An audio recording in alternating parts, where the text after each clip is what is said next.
जब रावण ने पत्थर पर लिटाकर अपनी बहू का ही बलात्कार किया, वो श्राप जो हमेशा उसके साथ रहा।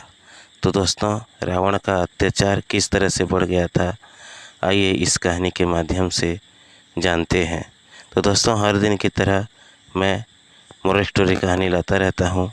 तो आज भी एक छोटा सा मोरल स्टोरी कहानी ला के आया हूँ।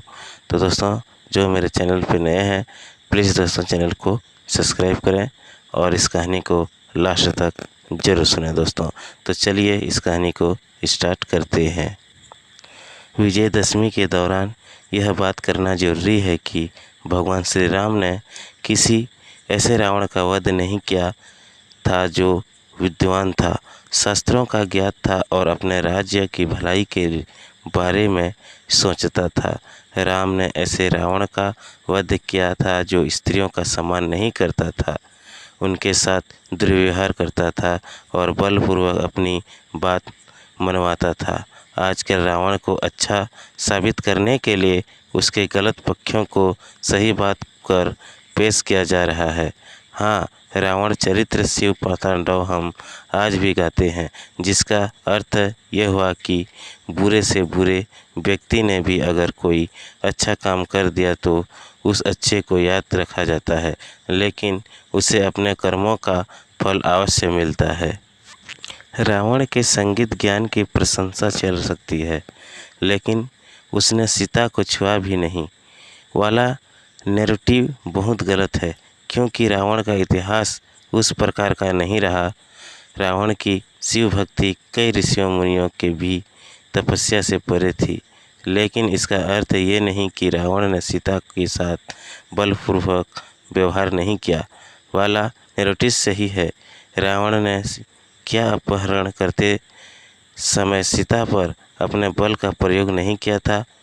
लंकापति का इतिहास वाल्मीकि रामायण के ही एक अंश से पता चलता है, जो महर्षि वाल्मीकि द्वारा रचित है और जिसे राम कथा का मूल माना जाता है। रंभा का नाम आपने सुना होगा। वह स्वर्ग की अप्सरा थी जो तमाम नृत्यों और कई कलाओं में प्रांगत थी। आगे बढ़ने से पहले एक और बात बताना जरूरी है कि रावण और कुबेर भाई थे। कुबेर के पुत्र का नाम था नल कुबेर। रंभा नल कुबेर की प्रेमिका थी और इस रिश्ते से वह रावण की बहू लगती थी। एक दिन जब वह अपने प्रेमी से मिलने जा रही थी, तभी रावण अब उसकी सुंदरता पर मोहित हो गया और उसने रंभा से आपत्तिजनक बातें पूछी। रावण ने रंभा से पूछा कि वह इतना सज-धज कर किसको प्राप्त करने जा रही है। रावण ने इसके लिए संस्कृत में भोगिष्ठ शब्द का प्रयोग किया, जो दिखाता है कि वह स्त्री को उपभोग की वस्तु समझता था। रंभा ने रावण को रिश्ते नाते की याद दिलाई। रावण ने पहले तो मानने से इनकार कर दिया कि वह उसकी पुत्र वधू है, लेकिन जब रंभा ने नल कुबेर के बारे में बताया तो रावण ने फिर आनाकानी शुरू कर दी। उस समय रंभा काफ़ी डरी हुई थी और देवताओं को भी जीत चुके रावण के बारे में उसे पता था कि वह कुछ भी कर सकता है। डर से कांप रही रंभा को शायद यह नहीं पता था कि रावण अपनी दुष्टता के कारण रिश्तों नातों की भी परवाह नहीं करेगा।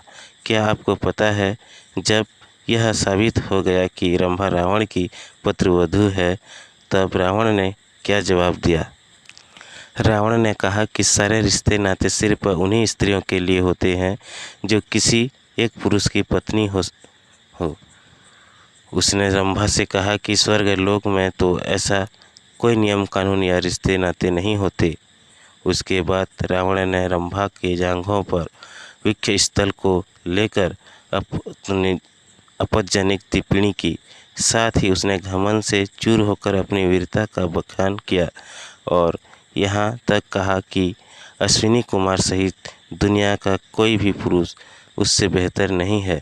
मर्यादा पुरुषोत्तम राम जहाँ सबरी के झूठे फल खाते थे, रावण किसी भी स्त्री की तरफ सही नज़र से नहीं देखता था। वाल्मीकि रामायण के अनुसार रावण ने रंभा का बलात्कार किया। इस श्लोक का अर्थ यह है कि राक्षस राज रावण ने रंभा को बलपूर्वक शिला पर बिठाया और फिर कामभोग में लीन होकर बलपूर्वक उसके साथ समागम किया। रंभा के पुष्पहार टूट गए, उसके द्वारा धारण किए गए आभूषण बिखर गए और व्याकुलता से वह पीड़ित हो उठी। रावण रंभा का बलात्कार करने के बाद उसे वहीं छोड़ दिया और निकल गया। महर्षि वाल्मीकि लिखते हैं कि उसकी हालत ऐसी हो गई थी जैसे किसी फूलों की लता को हवा द्वारा झकझोर दिया गया हो। उसका श्रृंगार अस्त व्यस्त हो गया था और उसका शरीर कांप रहा था। बिखरती हुई रंभा अपने प्रेमी नलकुबेर के पैरों पर गिर पड़ी। रंभा ने नलकुबेर को बताया कि रावण स्वर्ग जीतने के लिए भारी संख्या में सैन्य बल लेकर आया है और इसी दौरान उसने उसका बलात्कार किया। नलकुबेर महामना थे, उनमें ब्राह्मण सी धर्मशीलता और क्षत्रिय वीरता थी। अपनी प्रेमिका के साथ हुए अत्याचार से क्रुद्ध होकर नलकुबेर ने उसी क्षण रावण को श्राप दिया कि आगे से उसने किसी भी स्त्री के साथ बलपूर्वक समागम करना चाहा तो उसके सिर के टुकड़े हो जाएंगे। अर्थात रावण तब तक किसी स्त्री के साथ संभोग नहीं कर सकता था जब तक वह ऐसा न चाहती हो। अब आपको जवाब मिल गया होगा कि रावण ने सीता से इतनी मिन्नतें क्यों की। उसने क्यों सीता के साथ लंका में जबरन कुछ गलत करने की कोशिश नहीं की। इस श्लोक में नलकुबेर का श्राप देखेंगे। अभी सीता हरण के समय भी रावण ने अपने ही मुंह से कहा था कि किसी तरह से उसने इधर उधर से काफ़ी सारी स्त्रियां का अपहरण कर उन्हें लंका में लाकर रखा था।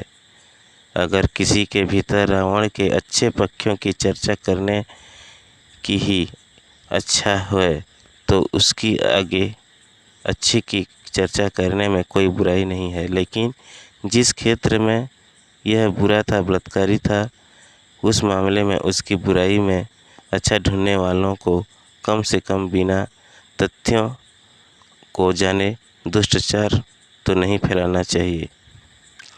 इस लेख में वाल्मीकि रामायण के अलावा किसी अन्य सोर्स से कुछ भी नहीं लिया गया है। उपयुक्त कहानी वाल्मीकि रामायण के उत्तराखंड में वर्णित है और श्लोक संख्या देखकर आप उसे पढ़ सकते हैं। आप सीता हरण वाला भाग भी पढ़ सकते हैं, जहां रावण ने जोर जबरदस्ती करते हुए सीता को हाथ लगाया और फिर उन्हें उठाकर अपने रथ में लेकर गया। रावण अक्सर माँ सीता को अपनी वीरता और धन का लोभ भी देता रहता था, लेकिन यही श्राप का डर था कि उसने सीता को हाथ नहीं लगाया। दोस्तों, यही था रावण का अत्याचार का कहानी। तो आप लोगों को कैसा लगा कमेंट में ज़रूर बताना। और जो मेरे चैनल पर नए हैं दोस्तों, प्लीज़ दोस्तों, आपको मैं बार बार रिक्वेस्ट करता रहता हूँ, चैनल को सब्सक्राइब करके बेल आइकन को ज़रूर प्रेस कर देना दोस्तों। तो चलिए दोस्तों, इस कहानी में इतना ही। मिलेंगे एक नए मज़ेदार यूट्यूब कहानी पर। तब तक के लिए जय श्री राम, जय श्री कृष्ण।